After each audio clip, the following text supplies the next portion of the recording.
Hey there, it's Christian, and today we are switching over to Team Black to take a look at the Elation Obsidian NX4.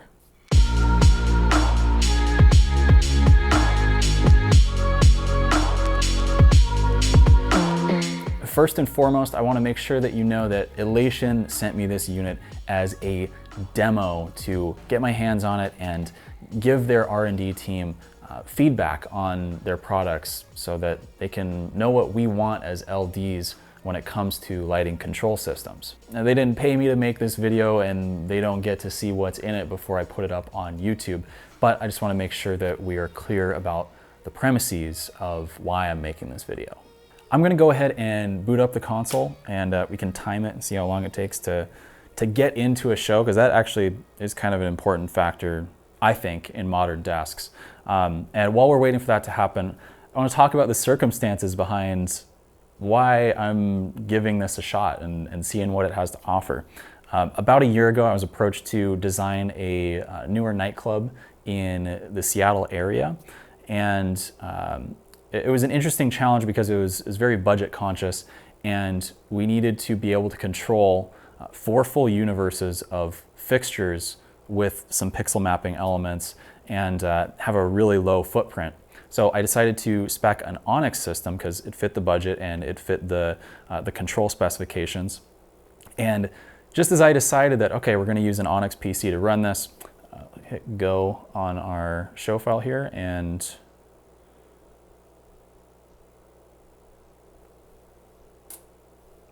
there. Okay, the show is now running on the console. So whatever that time is, that's your boot up time from cold and dark to get into a show, or at least the show file that I've written here. Yeah, so I was speccing this club, speccing the control system, and I already decided that it was going to be Onyx. And then Jim, the Elation rep up here in the Seattle area, reached out to me and said, hey, we've got this NX4 up in the region. We've had it, being demoed around a couple different places. Do you want to take a look at it? At the time, we didn't have a real hardware interface for programming this club. We were literally doing it on the screen. And I was like, man, this is going to be the perfect opportunity to sit down and really get acquainted with not only the NX4, but the Onyx software, because I haven't used it in a while. So this was like the perfect opportunity. And I think I've finally gotten to the point where I have a good grasp on Onyx, because when you've been using a different console for 5 years, it's just like language. If you don't get a chance to practice it and exercise it, it does start to atrophy and go away. I didn't want to make a video about this console without having spent enough time to get back up to speed with it. So I think I'm there, and I know there are some people out there who are Onyx wizards really and are on a whole different level than I am, but I wanted to make this video from the perspective of a programmer who knows how to program different consoles but wants to either transfer to this or spec this type of system for installs, because I think this does fit a very, very specific market of venues and shows, and I'll talk about that towards the end of the video. So when I'm evaluating a desk like this, I'm constantly thinking about, okay, how are the software and the hardware components working together to make that workflow of getting data into the console and then out of the console into the real world. How does that pipeline work, and does it make sense? Is there anything missing? If you're interested in reading the specs, the product info is linked down below, but I'll give a quick little 30,000 foot view of the hardware here. It's a lighting console. Okay, it has 4 hard DMX outputs out of the rear panel. It's got PowerCon True 1 input. It has SMPTE in and out. 2 separate network interface cards, NICs, gigabit, EtherCon on the back, or EtherCon compatible, I guess I should say. Those Ethernet ports are good for communicating with other devices on your lighting network. And if you're using XNet, say you're connected to a Netron EN12 node that's like on stage and you need to change a universe, a port setting, you can do that directly from the console with XNet. And of course, you can also communicate over regular Ethernet protocols for sending DMX, like streaming ACN or ArtNet. those are all available through that port as well. Of course, we've also got the usual complement of MIDI input, audio input, DisplayPort outputs for different touch screens, because that is like one of the main features in the user interface here. It's what they tout on the website is, this is a full multi-touch interface. And I gotta say, one of the nicest things, it is the nicest thing, this beautiful, huge touch screen. It is probably the best touchscreen I think I've used on any lighting console, definitely, and maybe even period. It is multi-touch, 10-point multi-touch. There aren't a lot of opportunities to actually leverage the advantages that you get with having multi-touch. I mean, for example, you can't even change the color and intensity in the menu, in the setup menu for the gooseneck lamps at the same time. Like, yeah, it's multi-touch in the sense that it's like a Windows 10 multi-touch display running on an enterprise IoT install of Windows. But there's nothing really in this build of the Onyx software that screams multi-touch usability. If there's one thing that the Obsidian Onyx team really nailed, it's the layout and the size and the weight. And the boot up time and just the responsiveness of the built-in computer. That's one of the huge complaints I always, I notice that other, especially new LDs, younger LDs, when they start working with lighting consoles, they expect them to be like, as fast as gaming computers, and they expect everything to just react instantly.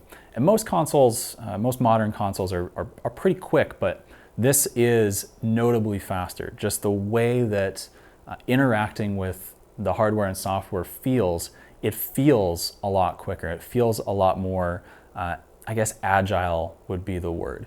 And the screen feels a lot more precise. It's a lot more high definition. There's no weird delays or no weird waiting for menus to pop up. Everything is very snappy, very quick. It sounds like they've really put a lot of work into making sure that this is future-proofed for probably the next 10 years as far as having enough processor speed, RAM and graphical processing for what they plan to do with the hardware. We'll talk a little bit more about that when we talk about DYLOS, which is their built-in media pixel map player, which I actually really like. And besides having a very nice touchscreen, it has what I would describe as the perfect house board layout. Let me describe what I mean here. I think it's really smart that this whole left section of the desk is occupied by these faders and buttons that are independent of the main playback banks that you access through, either clicking up and down through the banks or typing in bank numbers and hitting enter. It's nice to be able to store things on those faders that I know will always be there and easily accessible no matter what I'm doing in, the main playback banks over here. So I can put things like specials, house lights, haze, fog, fan levels, work lights, any sort of stuff where I want to have quick access to it. As lighting people, we always want to have access to a lot of clicky buttons that will always do what we want no matter what we're doing over on our other clicky buttons. So this is kind of almost like a mental safety net, if you will, especially in busking scenarios where you just want to have quick access to some of your favorite things. It's also worth noting that the Grandmaster is not motorized, even though it is the same size and style of our 10 main playback faders. But here's the crazy thing about this Grandmaster, and I don't know if this is something that is done on purpose or if it's a design oversight. I really don't know. So the screen has these two rubberized bumpers on top of basically standoffs. And so when you go to close the monitor, the support clicks down on the blackout button or the flash button. And it's like, it's not lined up perfectly. It's not like on the dead center of the switch, but nonetheless, it presses it. And so like, I can't help but wonder if that was like an intentional thing where, they were trying to, I don't know. It can't be intentional. There's no way that's intentional, but am I like going crazy here? Tell me what you think down below in the comments. Is that an oversight, or is that intentional, or maybe a little bit of column A, a little bit of column B? I don't know. Moving on from there, we have our first set of main playback, go back, pause, snap, release, and select buttons. Yes, I said our first set of those buttons. There are 2 main playback sections on this console. I've never seen that before, and I can see how it could maybe be cool in the way that it's written in the Onyx manual, but I could not figure out a way to have these playback sections act independently. It says in the manual that you can have one cue list set as the main cue list, and then you can have another cue list set as the selected cue list. So, for example, you could have your main stack set to like looks or positions or cues in a song, and then have your second playback or second main playback set to listen to whatever cue you have selected. So you could hold down select or whatever sequence you had or cue list you had selected, excuse me, and then it would activate, either go forward, go back, or pause, whatever your most recently selected sequence or cue list. Sorry, I'm still trying to translate in my head. Old habits die hard, what can I say? It says in the manual that you can do that, where you can split up and differentiate between your main cue list and your selected cue list. But I couldn't get it to actually work. So maybe if someone out there knows some nuanced thing that I'm doing wrong, let me know. I'm interested to see, because that is actually a pretty interesting feature. The faders and the buttons over here on the right are set up in kind of an interesting manner. In our main section here, we have 20 playbacks. We have 10 playbacks with motorized faders and 4 buttons. Each one of these playbacks is linked vertically, so you can't assign different sequences to this bottom row of buttons. I know I'm bummed out as well about that. Everything is in a straight line. I wish more consoles would allow you to assign whatever you want anywhere. I mean, it can't be that difficult. Maybe it is, I don't know. I'm not a software programmer engineer, but as a user, I just want to be able to switch any button to anything. Anyway, so you have 10 of those with their accompanying faders and wonderfully clicky buttons. And then on the right here, you have a strip of 5 pairs for a total of 10 clicky key playbacks. And these are just more fun opportunities for busking and being able to add stuff on the fly here. One thing to note about this playback section is there's no real way to swap your 1 through 10 and your 11 through 20 on each bank. And what I mean by that is you can't swap or flip-flop and then be able to make changes with the faders to anything that you've stored on 11 through 20. You can still access them by double clicking or double tapping, excuse me, in the lower right section of the main screen here. And that will flip-flop you so that you can at least select stuff and then be able to open up various settings windows, so that you don't have to go through and like hit select and then hit the top of the menu or hit the top of the screen to enter the menu. I wish there was kind of like a swap feature so that you could change whether or not these faders were displaying the values, like the fader values and assignments of 1 through 10 and 11 through 20. So it's nice to be able to switch banks independently, but if we could just be able to flip-flop on the same bank, but between those 2 sets of playbacks, that would be killer. Moving further easterly along the console, we have 5 assignable function buttons. It took me a minute to find where exactly you can change the settings for these buttons. Go to the menu, and before you actually go into like menu, over on the left side of the setups, I guess, under assignments, you go not to functions, but to Playback. Okay, and then once you get into Playback, you will have the option to select which F key, Playback F1 through F5, that you want to change. And you can set it to fire commands, you can set it to open pop-up windows, open your keyboard, save the show. There's no real built-in custom macro system in the desk, which is a bummer, and it's something that puts this in like a different class in my mind. But what I decided to do, I decided to set this up as I would set up a venue board that's going to live in a venue and control the same show basically every night. Instead of doing the easy and obvious thing, assigning more playbacks, clicky buttons, to these Playback F1 through F5, I decided to make each one of them a quick group selection for the various fixture types in the rig that I was programming. So instead of having to type in like group 1 or group 2 or whatever, all I have to do is just click one of the function buttons and it'll call it into the programmer. So for example, if I turn highlight on here and then just hit spots, now we have control over our spot fixtures. Those 5 playback function buttons are accompanied by 9 regular function buttons. Those are assigned in the same place, just under assignments function. Again, you can do similar things. I have like a save show pop-up in there. I have like a group pop-up, group masks, just all sorts of various like pop-up tools that I would want to quickly access. Now, unfortunately, there's no way to like see what those buttons are. They're just blank. They're labeled F1 through F9. So you either really have to know what you've assigned there.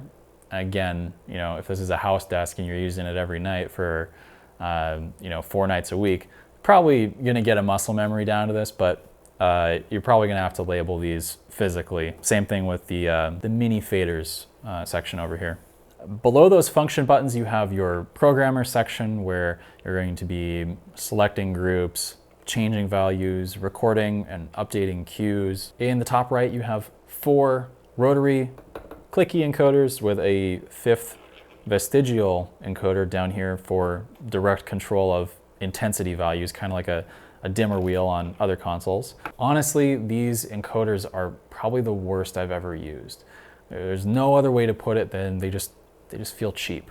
However, the little mini touch screen as well as the pan, tilt, and mouse wheel make up for that in some respects. It's worth noting that while the little screen is a touch screen, it is in an entirely different lower class than what you get on the main screen. This little guy, while it does feel as quick and lag-free as the main touchscreen, it is a resistive touchscreen. It's not as precise as the main screen, and it uses a different touch sensing technology to detect where your finger is. But it is quick, like I said. It is relatively high resolution, and it is good for its purpose. They've basically designed this to be like a direct parameter access screen, so that you don't have to have a full screen set aside to your different attributes and having to scroll through them on your main window. You can just quickly access all of those things directly from basically where the keypad area is. So you don't have to move your hand a whole lot. It allows you to keep this hand down here all in one spot and then your left hand up on the screen. Pretty nice. But like I said, it is a resistive touchscreen, so if you put 2 fingers on here, it will average them out.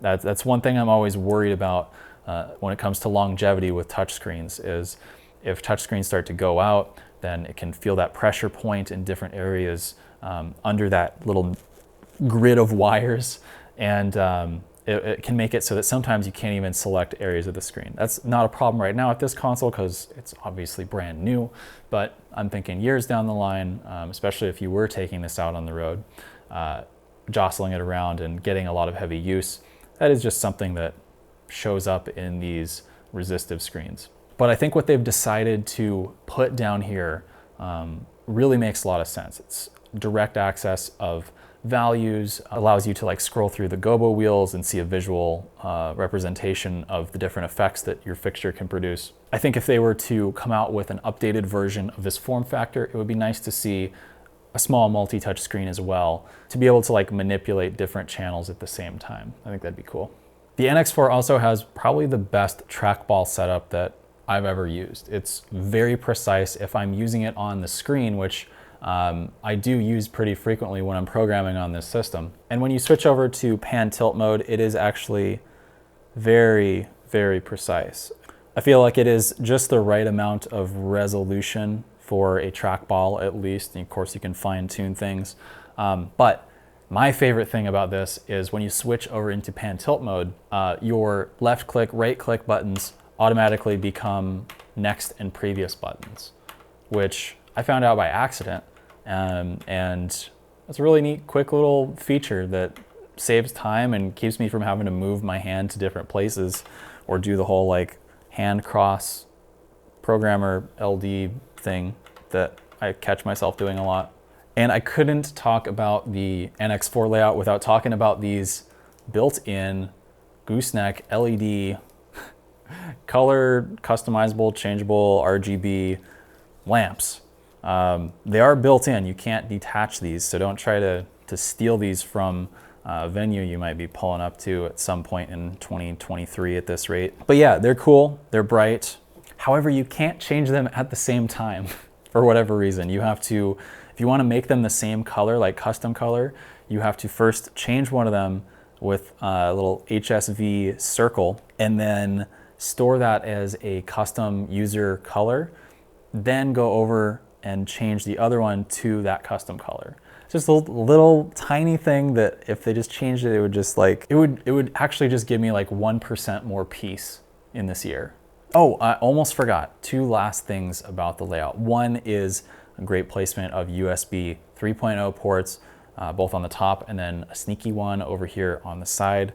Very nice. And then finally, and this one's more of a comment really, there's no power down button or menu item. You just switch the power off. Unless I'm crazy. Again, please, if someone out there knows if there's like a shutdown command or anything, it feels so wrong to just flip the power switch on the back of a console. Now, moving things right along here, I'm going to throw it over to Gamer Chair Christian, who is going to walk us through like the workflow of programming with this console and getting all that data into QList and assigning all the playbacks and what it's like to work with the console on the programmer side of things. So take it away. Right, so here we are loaded into Onyx. Quick note, this is the latest beta version of the Onyx software. It has not been released to the public as far as I'm aware by the time this video will be uploaded. But the reason I elected to use the beta software is the beta has a lot of features that I was going to complain about Onyx not having. And after using the beta software for the past 2 months or so to program this nightclub, it's been completely stable for everything I've used it for. I've noticed no weird issues with using the software, and all the new features that are loaded into it are massively beneficial and really kind of give this whole software a few more points in my head when I go through rating it. So let's dive right in and take a look at the quirks and features that make Onyx a pretty interesting piece of lighting control software. I always say that you can tell a lot about a lighting console by how they set up the patching system and how you can work with fixture profiles to suit your needs. Because fixture profiles, even though they're supposed to kind of act as that translator between the console language and actually outputting DMX, there's something to be said about being able to customize your own fixture profiles. And I'm happy to say that built inside of Onyx is a full-blown fixture editor. So you don't need to download a separate utility. You don't need to know how to edit XML files. All you have to do is go into the menu, And then under patch tasks, just go to editor and it pops right up. It's a separate executable. And all you have to do is either decide whether you want to edit, create, import, export, all the usual things that you would expect. Now, this isn't such an issue with conventional lighting and let's say a fixture like an Artiste Monet that is not multi-instance. It doesn't have a bunch of elements that combine into one fixture. It's just a moving head. Very nice moving head, but a single element nonetheless. When you get into the realm of using fixtures that have arrays of LEDs or multiple moving heads on them, that is where this fixture editor really falls apart. And by really falls apart, I mean you cannot even edit your own multi-instance fixtures, which is a huge bummer. I had a ton of multi-instance fixtures on this show that I was programming, and I found out the hard way that even though those fixtures are in the software, in the library, and you can open and edit those files, you can only really edit that first instance. And if you need to do any sort of customization on the profiles, it's not really possible at this point. It meant that I had to email into the Elation Onyx fixture profile support form or email. I can't remember exactly. I think they just have a support form that you go to on the Onyx website or the Obsidian website and submit basically a fixture request. And to my surprise, I was responded to within about 15 minutes with a fixture profile. I've never seen a turnaround that fast on a custom fixture profile from any manufacturer before. So huge points to Elation for at least having the ability to get those turned around real quick. That was really impressive. Another thing about the patch window is every change that you make in here is live updating, so you don't need to save anything. Any changes that you make happen in real time, which, I mean, depending on what you're doing, sometimes that's helpful, sometimes it's not. Probably the most confusing thing, however, for me personally, when I was starting out patching a multi-universe show, is finding out that in order to start patching onto a different universe, I'm used to, on other consoles, patching using the syntax, patch fixture X at universe A, -1. So that would be universe A, address 1, right? And it's very strange in Onyx when you're patching universes, the normal row of numbers on the top of your keyboard above QWERTY, those refer to the DMX universe, and then the 10 key numbers, your keypad, that refers to the addresses, which is kind of weird. And you can't type in, unless you type out the whole command yourself manually using the keyboard. It doesn't work.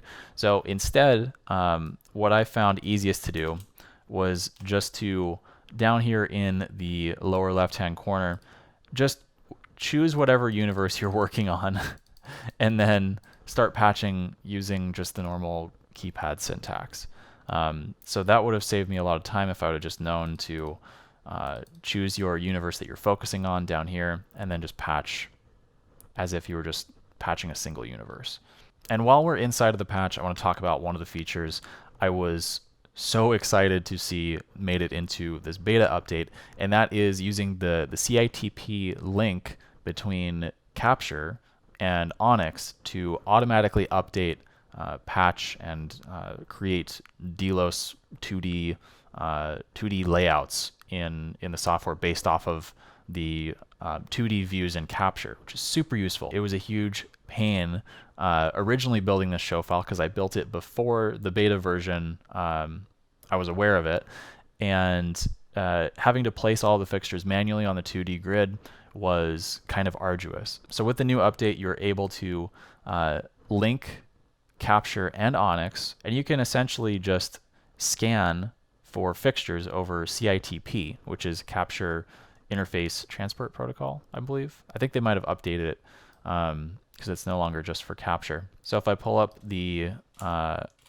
Capture plot from here, all of these fixtures are now inside of this import this import window inside of the patch, which means all the addresses get pulled over, all of the positions get pulled over, as well as all of the actual fixture types. And then you can choose whether to import just a selection of your fixtures, or you can import all of them, which is what I did when I went back and built this show after discovering that the beta had this feature. You can also do some other things inside of this menu, like doing all of your cloning or swapping fixtures out, replacing fixtures. And I'll talk a little bit more about cloning when we get over to the discussion about the 2D plan and DYLOS, because unfortunately, the one feature that is kind of holding Onyx back from reaching that next level of being used by touring professionals is the lack of robust cloning features. Cloning is a process by which a lighting console will essentially just copy data that already exists in your show from fixtures that you've already programmed. Like if you've programmed a bunch of songs and you have specific looks already baked into your show file, if you want to add in new fixtures to your show, cloning is the process that you do that with. And the cloning within Onyx is just not that good. So enough about the patch. Let's get over into the user interface and take a look at some of the cool little things about this that make it different than other lighting consoles. The things I want to focus on here are a lot of the busking features that other consoles don't have. My favorite thing about this console is the amount of playback options you have when it comes to function assignments for your playbacks. So if we open up the options for this playback, and I just got here by double clicking on our playback down here on our faders and clicking the cogwheel. When it comes to busking on this console, the most powerful features are all right here in this options menu. So let's go through it here. Now, for the most part, I'll stick to cue list and override. If you look through most of my show file here, all of my faders are red except for a few purple ones, which are the overrides, as well as a chase down here in blue. And again, those colors auto update. You cannot change them. There is no way to change the appearance of your faders. So every time you look down and you see a red fader, that's going to be a cue list. Now keep in mind that your options do change a little bit depending on which mode your playback is set to. But here we have it, the holy grail of busking, the priority assignment window. And you can go all the way to 100, which is very, very convenient. There's a few other consoles that do this, and I'm really glad that Onyx has it, because it really makes things a whole lot easier for arranging things like a show file for a nightclub. You've also got your typical options in here. Release timings. One annoying thing about release timings is that you don't really have a good way of copying release times to a bunch of cues. So for example, in this show file, I had maybe 20 or 30 different cue lists that I all wanted to have a like 0.5 or 1 second release time. I had to go through every single one and go through and change it. And even worse, this is the worst part about doing this on the console, is you cannot use the built-in keyboard or the pop-up keyboard to type into any of these white windows here. So any of these, like the priority window here, the percentage, the release, anytime you see in this whole Onyx software the white text box, if you're just on a console, you can't use really anything to type into there. So you have to use the incremental up and down. Not very fun. So let's talk about startup options for a second here, because if you notice, this is inside of a cue list. This whole startup settings, fader level, auto start at boot. And you'll notice that I have it selected to active. When you load a show in Onyx, the playback state and any values in the programmer are not part of the saved data from the last time you saved the show. So if you had a bunch of playbacks going on and a bunch of cool stuff on stage, even if you save that show and then reload it immediately, you're going to be back with all of your playbacks off. And so that's where you have to go in and choose the startup settings for the different cue lists that you want to start when the console boots up, or when you load the show file rather. So for this nightclub show, I have about 10 or 12 cue lists that I want to auto start at various different levels. And if you want the cue list to start with a certain fader position, you do have to go through, double click again on the cue list that you want to set the fader position for your startup value, set that fader value, and then use the get current option. And then that'll set it to whatever your fader value is. So if I set it to 34 here and say get current, then that's it. But I want this one to be at 0.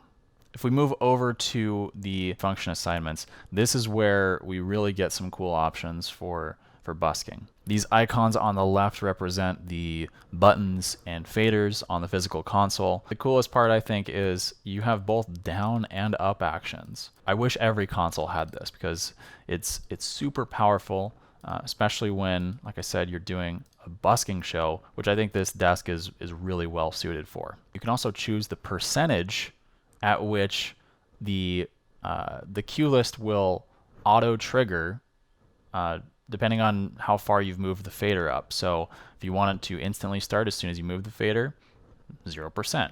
But you can either choose whether you want it to be up go only, down release only, or up go and down release.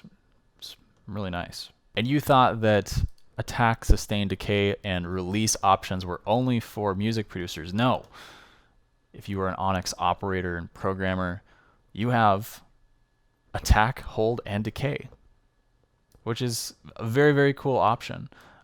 You cannot type the number in. You have to use a sliding scale, and I wish there was like maybe a little graphic that could show users like what this looks like you would in a digital audio workstation. But still, very cool. Very cool to have these timing options available without having to go and create custom waveforms or do anything like that. It's all inside of the playback options. However, I do wish that you could copy and paste these or do something with storing them to recall later. I also really like the override mode with the Cue Blender option turned on. The Cue Blender, there's an old video from the MPC days of this feature. I just thought it was like the coolest thing ever because you were able to crossfade through multiple cues on a single fader as you fade it up. So you could like have lights start at an inward position at the 50% point, and then at 75 have them start to fan out, and then once you get all the way to 100 have them come back in, or you could do a whole lot of different stuff that I don't think any other console even has still to this day. So Cue Blender is super cool. Love that feature in here.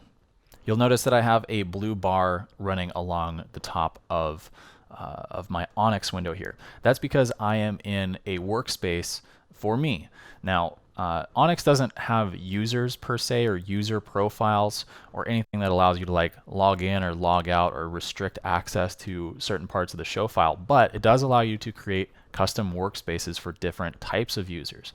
So right now I'm in my workspace, which I can get to by clicking on the little window icon up here. You can also lock these workspaces so you can't edit them. And I can toggle back and forth between my workspace here in blue, and maybe I make another workspace that is just for playbacks, and it doesn't have any programming views in it for people to get confused by. Also, if you are in a workspace and you just can't quite like find a certain view that you were looking for, or you just need to briefly pull something up in your window here, what's really nice is this little launch views icon here, which means that you can basically temporarily bring up a window that you want to look at. So you're like, oh man, I need to look at my DYLOS zone composer sheet. Even though I know that I have a window up there for it, or a view for it already. Say I like lost it or didn't know where it was. If I click on Zone Composer, it basically creates a one-time view essentially. So as soon as I click away from here into a different view, this will go away. But it allows you to full screen and instantly have access to this, which is pretty cool. So we can hop back over into this program view that I've made. We've got our group icons here. We have our presets over on the right here: intensity, pan, color, gobo, beam, beam effects, framing. I do wish that they had like a combined preset where you could combine multiple into one single preset, but they don't. Down in the lower left, I have my my 2D plan view here, which allows me to quickly make fixture selections and make changes to color, intensity, any sort of things that I want. Onyx is interesting because while it does have a full-blown command line interface, it doesn't really have a system for macros, for custom macros at least. It does kind of have some like pre-built, baked-in macros. In fact, let's take a look at those right now. If I go over into our workspaces, unlock the workspace, and take a look at our sidebar here. If you remember on the hardware tour of the console, there were those nine blank buttons above the programmer section. Well, this is where you can change those options, and you can import and assign basically just commands. There's no real way to do chains of events. I think that would be a really cool update. Even if you were just using the baked-in commands that are within this workspaces setup, it would still be cool to be able to do multiple ones. Maybe have like a folder of commands instead of just making one that says lock desk.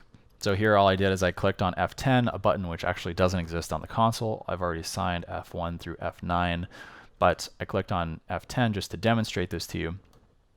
You can choose what category of commands. You could turn it into a highlight button, a deselect all button, so on and so forth. So you have all of these commands, but you can't really chain them together to reduce your workload for really repetitive tasks. One really cool option about these workspaces is you can choose whether or not those function buttons will apply to workspace changes, or if they follow the workspace, or if they're just for the whole show file. So if you have them set to this there's two squares in here. I don't know what I'm trying to say. There's an icon with two squares in it.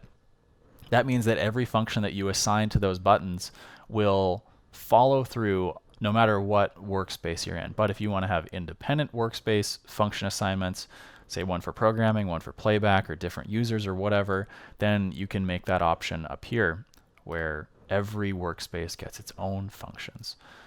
Same thing with the playback section, those F1 through F5 keys.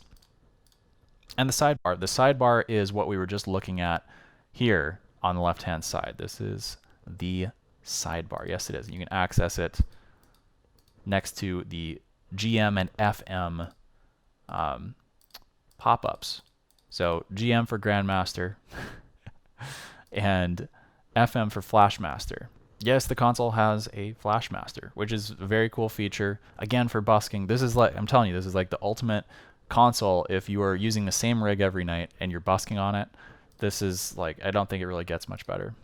Also, in the title bar, you have this nice handy representation of the entire console's full layout, including our 5 function keys, all of the playbacks here. Down in the lower left-hand corner, you see we've got free, this little icon that says free. When you download Onyx, you basically get access to 4 universes of output over Ethernet, the first 4 universes. If you want to get more than that, you have to either connect hardware, like a console, NX2, NX4, or buy what I think is the best deal out of the bunch, one of the Onyx dongles, which unlocks 128 universes of processing. Also, while you are in free mode, there are some delays with OSC control inputs. It doesn't affect any of your playback outputs, but it's basically a way for you to want to buy their proprietary hardware. So those newer restrictions only apply with newer show file versions. The older versions of the software, you were pretty much unrestricted with 4 universes. But now, since Elation has been investing a lot more into Onyx, they're changing the licensing a little bit with the software versions that have all these new features. So if you're ever wondering what exactly you get with your current hardware configuration, all you have to do is click down here on free. It'll show you, okay, well, since I have literally nothing connected to this computer, Onyx hardware related, shows my processing limit of 4 universes.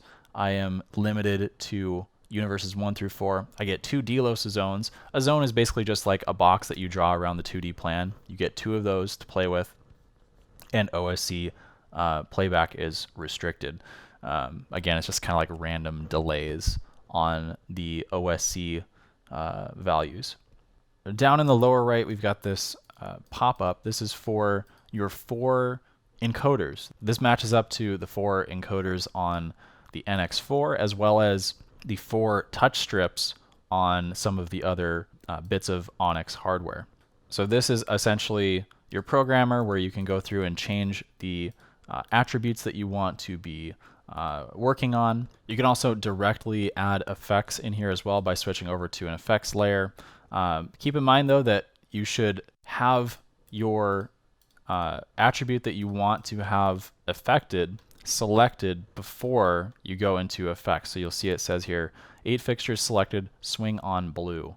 While we're in the effects window here, let's talk about effects. They're not very good. And it pains me to say that because effects can be a very, very fun, quick way to add a lot of visual interest, especially if you are low on time, which we almost always are when we're doing these shows, right? So there is a built-in effects macro page, but here's the thing. All of these macros, they don't store any of the waveform offset or phase. There's no data stored except for the swing amount, which is like the plus minus, as well as like the waveform and the attribute. That's pretty much it. So you can't create like selective effects if we were to refer to another console's method of doing this. And I think it's really the weakest part of programming on this console. The effects are difficult to work with.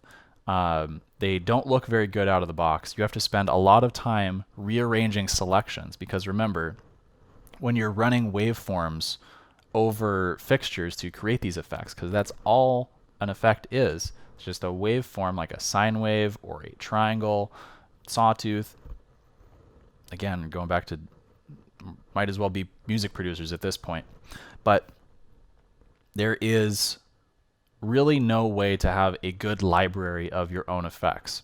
And when you're running these effects over fixture selections, we have a 2D plan. Like we have these full 2D plans where we can create intricate selections, but we have no way of spreading those waveforms in like a nice symmetric way or a way that makes sense without having to deselect fixtures, reverse the speed. Like there's all sorts of tricks you have to do to make an effect look normal in Onyx, which there's something to be said about having an effects engine look like on stage. Of course, as programmers, when we see like a typical circle look or rainbow chase, like it's kind of cringy.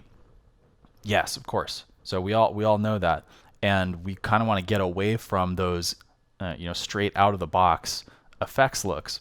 But this is entirely different. Just because you can't even there's so many things that you're restricted from doing with the effects engine in here. So for things like colors, it's fine. Intensities, it's fine. If you want to do any sort of position effects, I would maybe get a handful of them programmed and make sure you know how to make a reverse selection and then deselect half of your rig so that you can create that like symmetric look. Here's the thing. Even though I really don't like working with the effects engine, it pushed me almost entirely to switch over to the DYLOS pixel mapper, which I think is by far the strongest feature of this whole desk. It's really good. I think actually as far as free pixel mapping, 2D mapping, whatever you want to call it, goes, I think this is the best that you will get out of any console software. It's obvious they've really put a lot of work into this, and there's a whole built-in library of footage and masks and all sorts of stuff to really get you like 90% of the way there. And then you just take a traditional fixture programming standpoint and workflow to this, and you have a full show. So let me just show you what I mean here. I have a couple of 2D plans arranged here. You can either do this by taking the capture 2D views if you have a capture design already planned out, or you can arrange them manually. But I have one for all of my fixtures in the show, and then one for the fixtures that I wanted to use with DYLOS. In this case, it was these matrix panels. They're like warm white blinders, 6x6.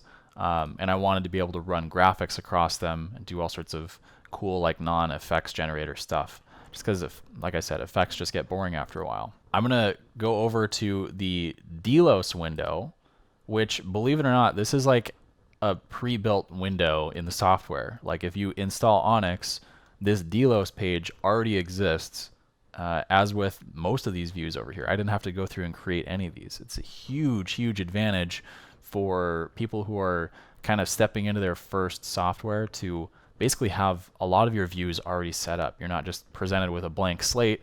You can clear it out completely if you want, but I found that every view that was in Onyx from when I started my file from scratch, every view that I needed was in here. I only think I created the playback page window. So they've taken a hybrid approach to this. It is not as complex as a full-blown like video mapping software, pixel mapping software. It's more like a fixture programming style. So you can select your zone, right? So I have my DYLOS zone selected here. You can select some monochrome images, but nothing's playing back, because essentially these images and these videos, all included by the way, you just download the supplemental pack and it just goes. You have to of course bring up the intensity, because this is basically like a gobo essentially. So as soon as we bring up our intensity, we get playback on our zone. So we're limited to 2 zones here, but I'm only using 1 because I really only need 1 for this show file. And every page of the DYLOS view has options that are going to be stored into the programmer. So these are all like fixture values that you can store to presets, that you can store into queues and update later. Like you can do all of this you can like scale this to a stage. You can really scale this to a stage really well. And even though my fixtures are warm white, it's still going to show me the option to store this with color information. So say that we wanted to upgrade and switch them over to full RGB panels. I could program them all as is, and with the DYLOS zone, it doesn't care about cloning fixtures or doing whatever. It's just going to output to the cells that are located within that zone. So it's a really, really flexible way of making really cool looks for a stage that you can scale to whatever kind of show you want to do. And remember, this is all just in the programmer, so you can clear out, start from scratch, and treat this just like you would treat a fixture. So once you've selected the Onyx zone, you can also go through the pan and tilt attributes here, which essentially turn into rotation axes for the content. You can also do all sorts of other stuff like moving it left and right, up and down, change the width. And remember, these are all parameters that you can store onto other faders. So you can really create a dynamic like video busking file with this. And of course, you can import your own video files and custom things as well. That's what makes it so cool. So you can easily just generate effects like this that you could never do in an effect generator. One thing I will say that was frustrating about setting up the 2D plan view, I cannot change the pixel orientation of individual fixtures, and I cannot change the rotation individually. So you're really stuck with whatever is in the fixture profile, and I was really lucky that these ones were out of the box already in the right order. There was no like inverting on the zigzag that I had to do, nothing like that. I just had to rotate half of them because of the way I installed them, and it works great now. While we're in the 2D plan here, let's talk a little bit more about cloning, or lack thereof, in this console. It's unfortunate, but the cloning method in here does not take advantage of the new features like the 2D plan. I mean, you've got this great 2D plan that you can make selections on, and make selections in order and do complex things without having to type into the command line the certain order that you want your fixtures in. Yet there's no way in this console of immediately accessing these fixtures unless you go and like store them to a group and then recall the group and then go into the cloning menu and then call that group. The cloning in this software is just not robust for touring. In Onyx, you can't really clone multi-instance fixtures. It is basically not worthwhile at all, unfortunately. Really, the only way to effectively clone in Onyx is to make yourself a spreadsheet and go through one by one and match up which fixture IDs you're going to clone from your existing show file to your newly imported or added fixtures. And yeah, it's going to take a long time. It's a kind of a pain of a process. And if they could just integrate the 2D plan with cloning, then I think this could be used for touring. But as it sits right now, the lack of cloning features basically preclude this from any sort of touring applications. Yeah, it is a bummer that the cloning features aren't better, but I will say what they have here in Onyx is a very interesting proposition for those like small, medium-sized venues that don't have touring acts come through, but they have a large-ish lighting rig that doesn't change. It's the same person operating it, same couple people operating it, and needing to have that flexibility to busk for shows that are coming in that don't have their own LD, or just regular show nights. This, I think, is the best value for those small and medium-sized venues from a software perspective. Of course, Elation does make different pieces of hardware for different sizes of venues too. So we got the NX4 we're looking at in this video, the NX2, NX Touch, NX Wing. So really they kind of cover the whole range of sizes of shows where I would feel comfortable using this software. To wrap up the software section of this review, I wanted to just give a quick pros and cons list of 5 things that I really like about the software and 5 things I think need some work. First of all, the customer support experience for me has been great while using the software. And whenever I would reach out with questions or needing fixture profiles, I always did it as an anonymous person so that I couldn't be getting any sort of special treatment in that regard. And I was really impressed. I didn't talk about it much in this video, but the networking setup in Onyx is actually really, really strong. The amount of clarity that the menu gives to all of the different options that you have for inputting and outputting and merging universes, it's all really clear, and it makes setting up complex networking systems really a breeze. By far, the most powerful feature of Onyx is its newest feature, DYLOS. I can't think of another lighting control software that has this large of a built-in library with this easy to use of an interface to just get pixel mapping up and running. It's truly brilliant, and I'm glad that they are leading the charge with DYLOS as their main feature. DYLOS is definitely the main attraction with Onyx, and the fact that you get 2 zones for free on up to 4 universes of output, by just downloading the software is incredible. I don't think the value can really be beat when you're looking at lighting control systems that integrate pixel mapping all in the box. This is truly one of the best options out there. Moving on down our list of pros here, number 4 has to be all of the different options that you have for changing the functions of your playbacks. It just makes busking a whole lot easier and a whole lot more fun. Lastly, number 5 on our list of pros has to be how easy it is to just pick up this software and start making good looking shows. Everything from the pre-made views and easy to navigate UI means that you can really get up and running with a professional lighting software in no time at all.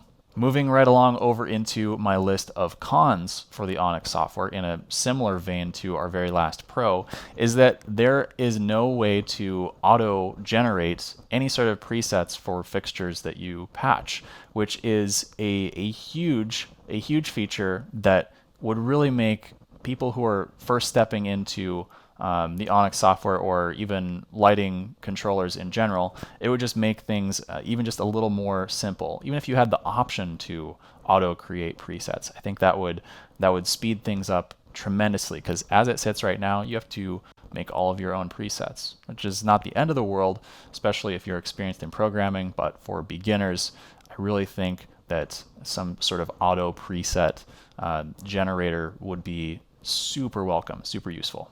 If you're only using Onyx with one screen, one of the biggest cons, I think, is the workflow for editing any sort of cue list value or options. For example, if you have a playback button page up and you want to go through and change some of the values in that cue list, first you have to make sure you have select active, then select whatever cue list you want to edit, and then go over to the cue list values view. And then once you're in there, you can start making editing changes. I think there's got to be a quicker way to do it, either with a keyboard shortcut or just something to make it easier for people who are working on desks that only have one main screen to edit those values. Number 3 on the cons list is my biggest one for the whole software, and that is the lack of cloning features when it comes to the 2D plan view. I think if they took the time to integrate the 2D plan view with the cloning workflow, that would make things a whole lot easier and just make a whole lot more sense, and you would actually have a useful cloning engine for touring. Number 4 I did mention, and this is the effects engine. It is just not very fun to work with. It's not very user-friendly unless you're just doing very basic things. And the fact that you cannot reference presets in those effects really limits how many cool looks you can make with them. And lastly, number 5 on my cons list, the inability to create custom macros, or at least macro chains or sequences of macros. That is something missing out of the console that I really wish that they would integrate maybe in the future. There's just a whole lot that's going on in this software, and it would be nice to automate some of those things with macros so that it's easier to use Onyx as a long-term solution rather than just like building a one-off show in it. And I think macros could be the key to that. So as you can see, this console's in a very interesting phase of its life, I think. It's in like a transitionary phase where they're trying to put as many features as they can into a framework that they basically bought from Martin as the MPC product. I really do think that the Onyx software, and in particular the NX4 Obsidian hardware, have a really good chance at fitting into those venues that are like small, medium, even medium to large size live music venues, houses of worship, that kind of venue where they have a big enough rig where it really warrants having a house LD who works there full time, who can get intimately knowledgeable about the system and be able to program really quickly with this desk. Because if you get to know the software and you have the fixture profiles set up, you have a good 2D plan, you can program quickly with this desk and you can make good looking light shows.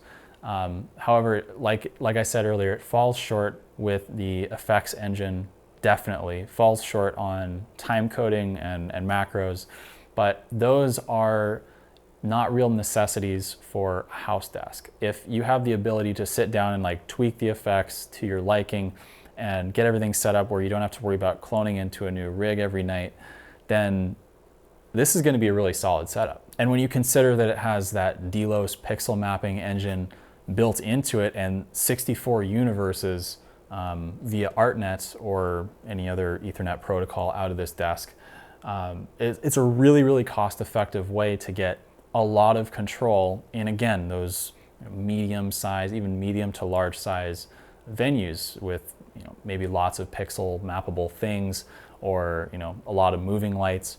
This would be good for that. It's obvious that they are giving themselves a lot of room with the PC hardware that they've put into their consoles to grow over the next 10 years. So I'm interested to see where the Onyx and Obsidian team is going to take this desk, because it kind of seems to me like they have a couple of paths ahead of them where they could try to maybe rewrite some of the things about this software that are just like weird and kind of like holdovers from like light jockey MPC era days, and switching it into like robust like touring workflow with a proper cloning engine and better usage of parts or instances. As we get into the future, we're only going to be seeing more and more complex fixtures. So it's going to be interesting to see whether they try to kind of placate the people like me who are used to touring, or if they're going to try to really nail down this like medium large size venue house desk niche that they really have a good chance of taking a lot of the market share away from like venues who maybe have like an old Evo board or like a Hog 3 or a Hog 4. If they're just looking for something that is newer for that same like price point level with a lot more control and like a built-in media server, this might be the desk for that purpose. So thank you to Elation Lighting for loaning me their latest and greatest baby for me to check out and give my feedback on. I hope this feedback was useful to you guys. I really appreciate it. A huge thank you to my supporters over on Patreon for helping me review videos like this before I put them live up on YouTube. Your support means the world to me. It really helped me get through this awful year and helped make content like this possible. Thanks, guys. If you made it all the way to the end here, well, first of all, congratulations, and don't forget to hit the like button on your way out and check out the description for links to all the things that I've talked about in this and other videos, as well as links to check out my website, Instagram, Twitter. Maybe if you want to buy an NFG hoodie or check out any of our other merchandise on my website, I'd really appreciate it. Anyways, hope you enjoyed the video, and I'll see you in the next one.